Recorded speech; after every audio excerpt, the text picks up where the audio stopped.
Чи супер баатар бол хэн болох вэ? Хэрвээ байна. Супер хүчтэй болж болно гэвэл ямар чадвар сонгож авах байсан бэ? Би лав юу авах мэднэ. Би нугасны чадвар авна.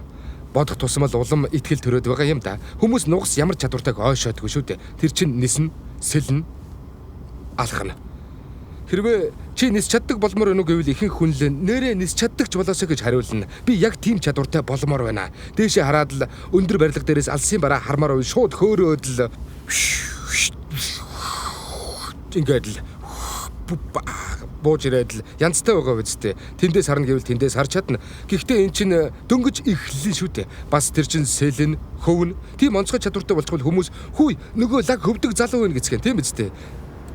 Би ерөөсөө мэдгүй юм да. Гэхдээ нөгөө нэрээ тэд чинь бас алхаж чадна шүү дээ. Сарсын хөлтэй шүү дээ. Сарсын хөлтэй олимпиад оролцуулж харж байгаараа би бүх медалийг авна гэдэл.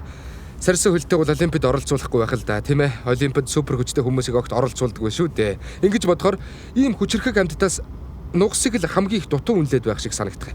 Би ч ер нь ийм л супер хүчтэй болмоор байна, тийм ээ. Тийм ээ. Дог сонсогдож шүү. Тэгэхээр чи нугсан хүн болчихгүй тий. Мэдгүй. Нугсан хүн гинэ, тийм ээ.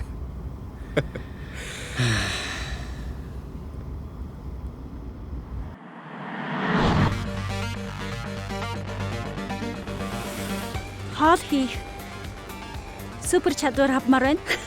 Өө, хийсэн юм. Гарнаасаа солиуц засруулах. Нисэж чаддаг болох. Нисэх нэх олон жижиг хүмүүсийн дэвэр нисээ. Юу ч уншсан шууд автоматар ойлгодог болчихвол сайхан шүү. Ингээл Бодлороо удирдах чадвар.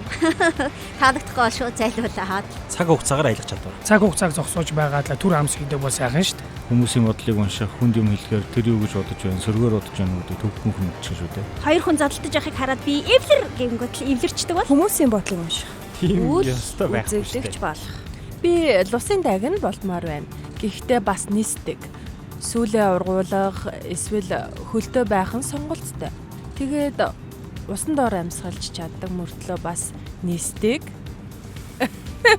Тэгвэл яста гоё агаад. Орон зайн шилжилт хийх чадвар. Телепорт хийх чадвартай болмоор байна. Тэгвэл хаашаач аялсан үнэгүй шүү дээ. телепорт хийх. Орон зай төвгүй шилжих юм чинь ингээд нисэж ч болно шүү дээ. Телепорт хийдэг болчвол гоё л доо. Би яг ингэж боддог байсан.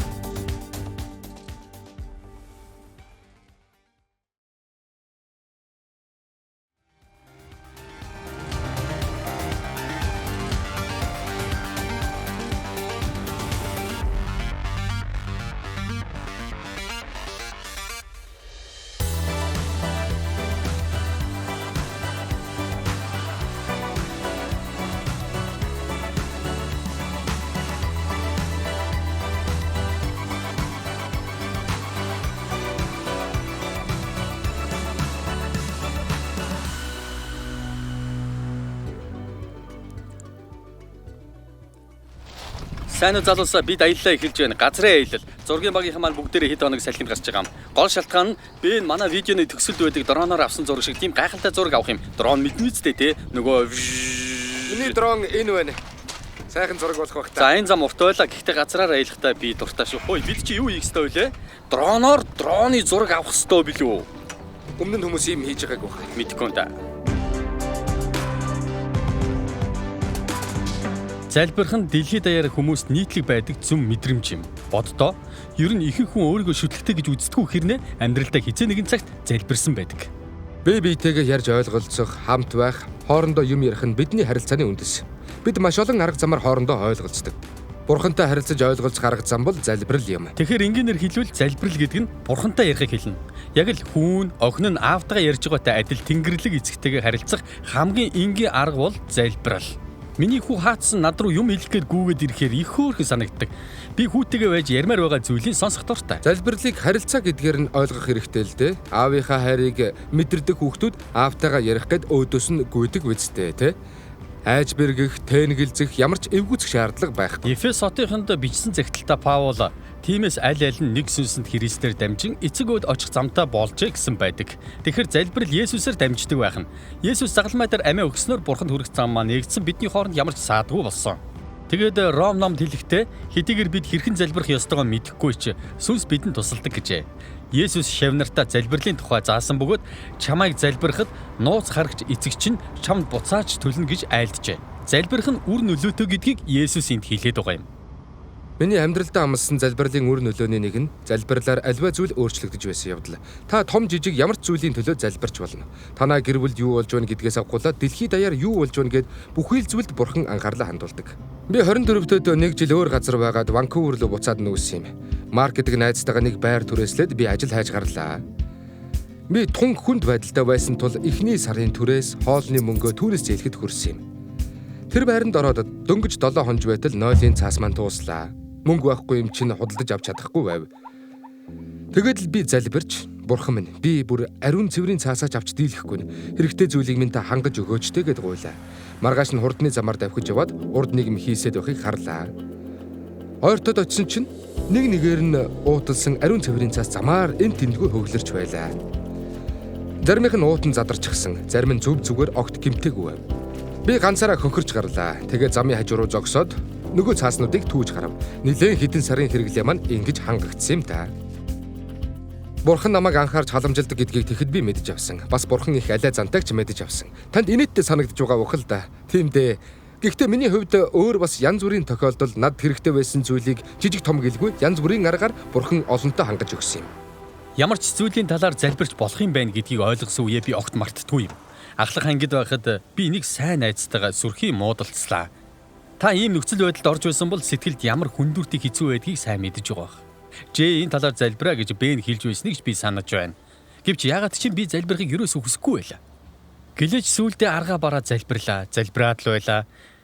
Тэр зур энэ бүх нөхцөл байдлаас үүдсэн төгшөөр шаналл хөнгөрөөд ирэв. Хамгийн гайхалтай нь би найзтайгаа эвлэрч харилцаа маань сэргсэн юм. Бид өнөөдөр хүртэл сайн найзууд хэвээр үлдсэн. Залбираад ийм юм болсон юм бишээ. Наадах чинь санамсаргүй тохиолдол байхгүй юу да гэж та бодож байж магадгүй. Тийм ээ, намайг залбирахад тохиолдлын зүйлс болдог. Гэвч ганц удаач биш. Миний амьдрал бүр хэм маяг болоод тогтчихсон. Биднийг залбирахад бурхан үнэхээр хариулдаг юм. Зүгээр л нэг юм авах гэж гуйхыг залбирал гэхгүй. Залбирал хоёр талтай харилцаа. Бид заримдаа бурханыг мөнгөний машин шигээр хардаг. Тэгээд л маргаашийн шалгалтын дээр сайн дүн авмаар байна. Дараагийн тэмцээн дээр манай баг хожоосоо гэж би үнэхээр хүсч байна шүү гэсэн маягтай залбирцгаадаг. Гэхдээ залбирал бол зүгээр л нэг хүсэлтэд хэлчихэд л яваад өгөхийг хэлэхгүй шүү. Залбирлаар дамжуулж бид Тэнгэрлэг эцэгтэйгээ улам ойр дотн болох ёстой. Хөөе надад тэр бяцлагтаагаас нь бас тэр начоноос аваад ирж шүү. Баярлаа.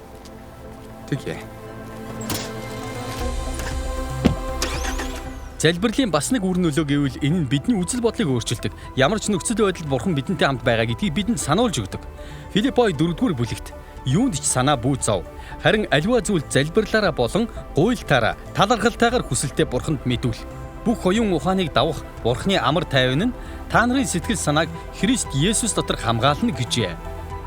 Залбирснаар бидний ойлголт үзэл бодол өөрчлөгддөг. Бидний ямар ч юм туулж байсан бурхан бидэнтэй хамт байдаг бөгөөд түүний оршихуй бодитоор байснараа бид амар тайвныг мэдэрдэг.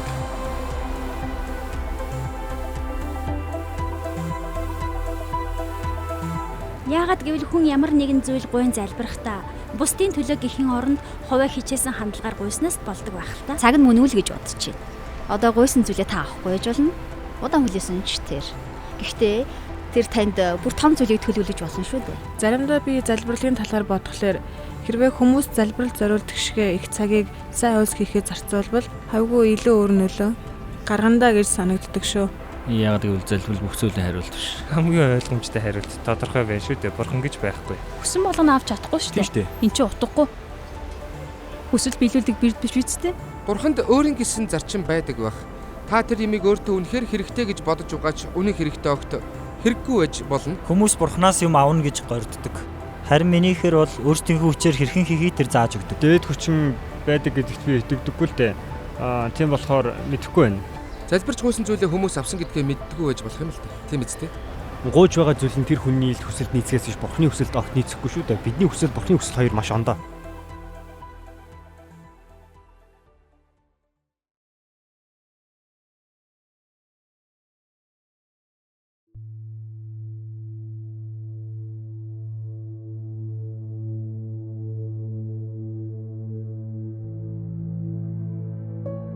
Бидний залбирлыг Бурхан дандаа сонсож байдаг. Гэвч зарим үед тэр хариулж өгөхгүй байгаа юм шиг санагддаг. Эсвэл бидний хүсэж байгаагаар хариулахгүй байгаа юм шиг. Би үүнийг хүүгээсээ ойлгосон л доо. Хэдэн жилийн өмнө би оройн хоолой хийгээд өргөс тэмх хэрчиж байлаа. Хаадсан хүмүүс над руу хурж ирснээр нэг юм шулганаад гараас сарвайгаад байлаа. Тэгэхэд хэлд ороогүй байсан болохоор надаас нэг юм авах гээд байгаа нь ойлгомжтой. Өргөс тэмх гээд байгаа юм байна гэд жаахныг аваад өгтөл төргиж хаяснаа газар шидчихлээ. Миний хүү юу авахсан бэ гэдэл би хараад байлаа. Нөгөөх чинь гараас сарвайгаад л нөгөө юм шулганаад л байна. Хүү маань өргөс тэмх биш гартаа барьсан хутгийг маань авах гэж хэлдэ. Гэтэл би санаандчгүй хутга өгчих төгснийн яана. Эцэг хүнд чинь үр хүүхэддээ сайн зүйл өөх ирмэлзэл байдаг шүү дээ. Мэдээж хэрэг би хутгаа өгөөгүй. Тэгвэл яста аимшигтай юм болно. Би хүүдээ хутга бариулахгүй. Тэгээд би дотроо ингэж бодож байла. Хаацсан энэ гэр дотор байгаа бүх юм чинийх. Чи авч болно. Бүгдээрээ чинийх. Гэхдээ үүнийг л болохгүй. Аавда итэг. Энэ чамд хэрэггүй. Чи өөргөө гимтээчихнэ гэж. Би залбирлын тухай бодохдоо Бурхан бол хүүхдүүддээ сайн бэлэг өгөх дуртай Тэнгэртэйгээ сайн эцэг гэдгийг сандаг. Тэр нөхцөл байдлыг бүтнээр нь харж байгаа. Бас бидэнд хамгийн сайныг өгөхийг хүсдэг. Тиймээс түүнд итгэж болно гэсэн үг. Залбиралд маань хүссэнчлэн хариулаагүй үед ч гэсэн. Заримдаа залбирч гуйж байсан зүйлээ эргээд харахтаа Бурхан яагаад чухам тэгж хариулсан шалтгааныг ойлгодог. Харин шалтгааныг ойлгохгүй маш хэцүү санагддаг. Аав ээж хоёр минь салж байгааг мэдэрсэн тэр орой надад үнэхээр хэцүү байсан л да. Ганцхан хормын дотор хорвоо тэр чигээрээ хөмөрчих шиг л болсон. Юу болж байгааг ч ойлгох сөхөөгүй би өрөөндөө гүйж ороод өвдөг сөхөрч Бурханд хандан уйлан залбирч байлаа. Одоо ч энэ үеийг санахаар Бурхан яагаад миний залбиралд хариулж гэр бүлийг минь салгахгүй үлдээгээгүй болоо гэж боддог. Тэр оройн бүр шөнө болсон хойно би гитараа аваад дуу дуулж гарсан юм. Шуурган дунд зангуу минь болох Бурханы хайраас би зуурдаг гэж дуулахдаа нулимс минь өөрөө ирэхгүй асгарсан. Бурхан минь яагаад ийм юм болж байгааг би ойлгохгүй байгаа ч гэсэн танд итгэсээр байх болно гэж хэлсэн. Миний унших дуртай зохиолчдын нэг Холокостын аймшгийг давж гарч чадсан Кори Тенбум хэлэхдээ гал тэрэг хонгил руу ороод харанхуй болоход та тасалбараа хаяад гал тэрэгнээс үсрээд буучихгүй шүү дээ. Жолоочтой итгэхэд л тайван сууж байна бидтэй гэсэн байдаг. Таны амьдралд яг одоо маш хүнд хэцүү үе тулгарч байгаа бол та ганцаараа биш шүү гэж хэлье. Бурхан тантай хамт.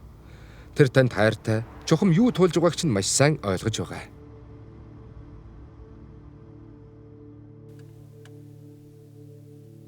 Би залбирахдаа Бурхантай ярилцаж байгаа юм шиг л байдаг. Тодорхой зарим газар залбирах ёстой гэж хязгаарлахыг би хүсдэггүй.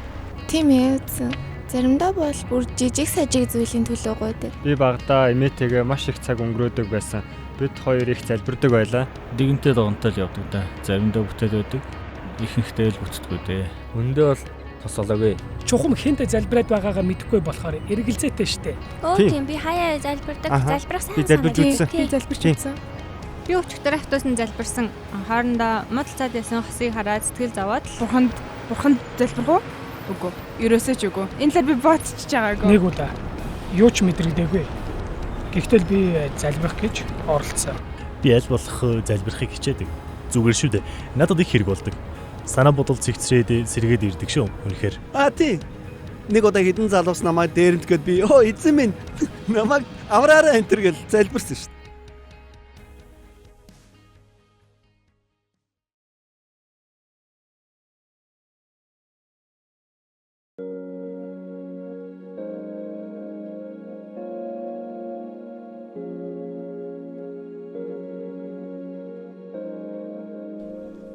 Тавдугаар ангид байхад ээж минь хорт хавдардаг гэсэн онш анх сонссон юм.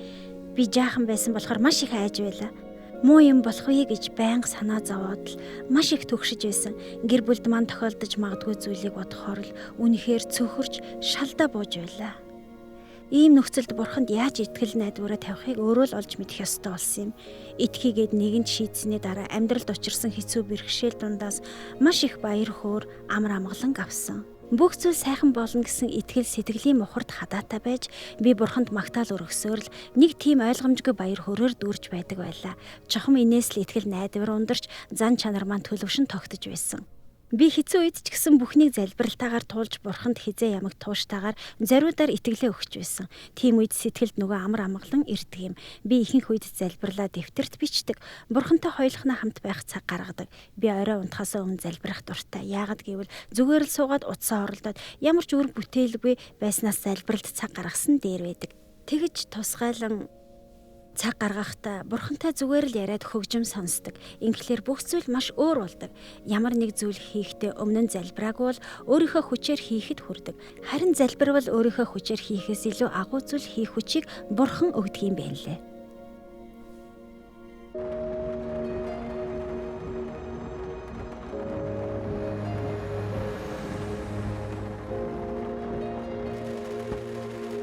Матай номын 6 дугаар бүлэгт залбирлын тухай Есүс заасан байдаг. 6 дугаар ишлэлдэр харин чи залбирахдаа өрөөндөө орж үүдээ хаагаад нууц оршигч эцэгтэй залбир гэжээ. Та залбирах тусмаа нэг газараа тогтмол цагт бурхантай хоёулахна байх цаг гаргах дуртай болох болно. Хүүхэд байхад аав маань өглөө болгон төвчлэгтэй ногоон сандал дээр суугаад залбирч Библийг уншихыг би хардаг байлаа. Бас миний найз Лендри орой гадуур алхаад залбирах дуртай. Ямар ч саад болох зүйлгүйгээр бурхантай ганцаарчилсан цаг гаргах газар олж цаг товлох шаардлага хэрэгцээ хүн бүрд бий.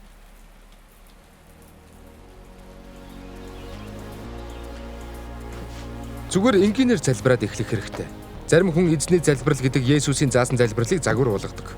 Надад их хэрэгтэй байсан шүү. Эзний залбирлын гол утга учир бол бурхантай хувьчилсан маягаар харилцаж ярьж эхлэхийг бидэнд Есүс уриалсан явдал юм.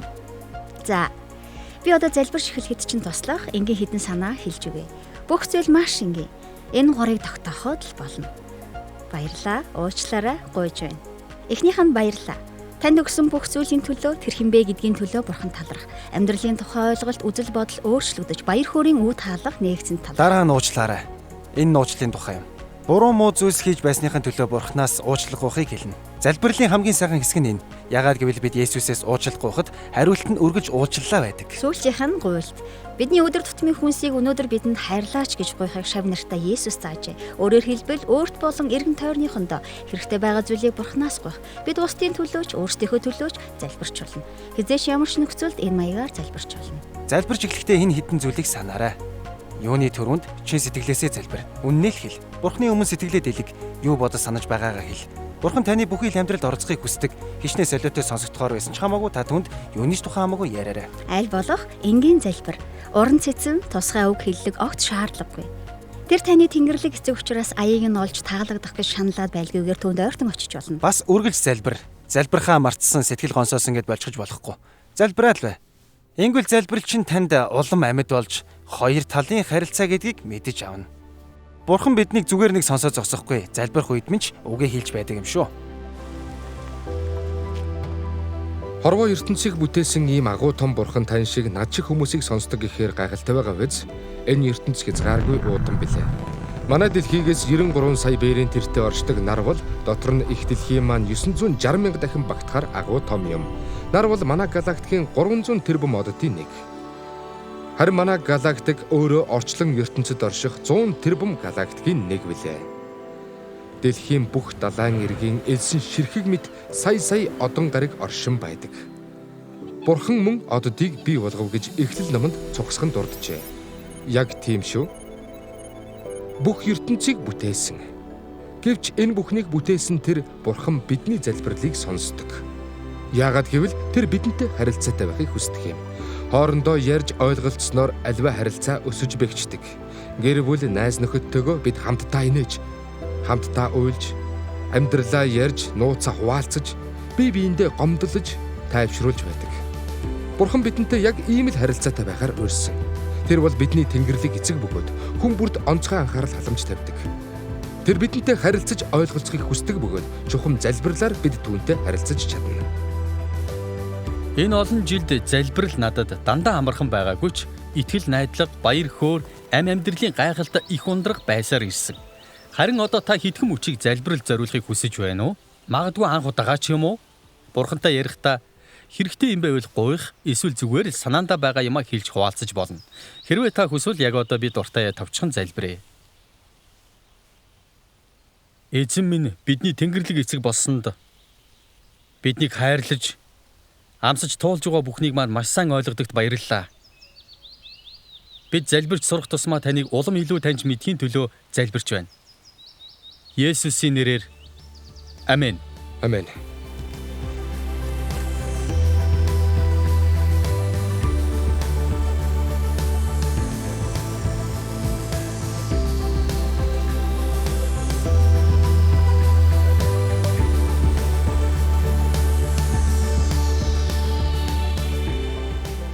Энэ дрон цаашаа хэрэг явж чадах бол Мэдгүй юм да. сайхан зураг авчих болов уу? Харин ээ.